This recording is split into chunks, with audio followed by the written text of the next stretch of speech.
बिस्मिल्लाहिर्रहमानिर्रहीम। जी, आप देख रहे हैं किचन विद दुआ। तो किचन विद दुआ में आज मैं आपको बताऊंगी कि गोश्त को डीफ्रोस्ट कैसे करते हैं। अगर जल्दी से घर में मेहमान आ जाएं और आप पकाएं गोश्त और साफ़ करना हो तो उसको डीफ्रोस्ट कैसे करते हैं। तो ये देखें, ये गोश्त मैंने फ्रीज़र में से निकाला है और ये देखें बर्फ़ की तरह जमा हुआ है। और वैसे तो गोश्त को डीफ्रोस्ट करने के बहुत सारे तरीके हैं, लेकिन जो मैं आपको तरीका बताऊंगी वो बहुत ही फ़ास्ट है और बहुत इजी है। तो यहाँ पे मैंने एक बॉल लिया और इसमें 1 चम्मच डालेंगे नमक की। ये देखें इस तरह से जो पानी है अपने नॉर्मल नलके का लेना है, गर्म नहीं करना। ये देखें नमक मैंने ऐड किया तो इससे गोश्त का जो है कलर वो भी नहीं ख़राब होगा और हमारा गोश्त डीफ्रोस्ट भी हो जाएगा। ये देखें इसको मैंने डिप कर दिया पानी में। पानी आपने इतना डालना है कि गोश्त हमारा जो है बिल्कुल डिप हो जाए।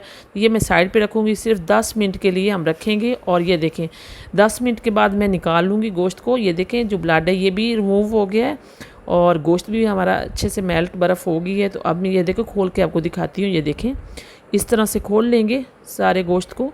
ये देखें बिल्कुल फ्रेश और कलर भी चेंज नहीं हुआ इसका। तो इस तरह आप जल्दी से गोश्त को निकाल के डीफ्रोस्ट कर सकते हैं और इसको साफ़ कर सकते हैं। तो ये बहुत ही ईजी तरीका था, मैंने आपको बताया।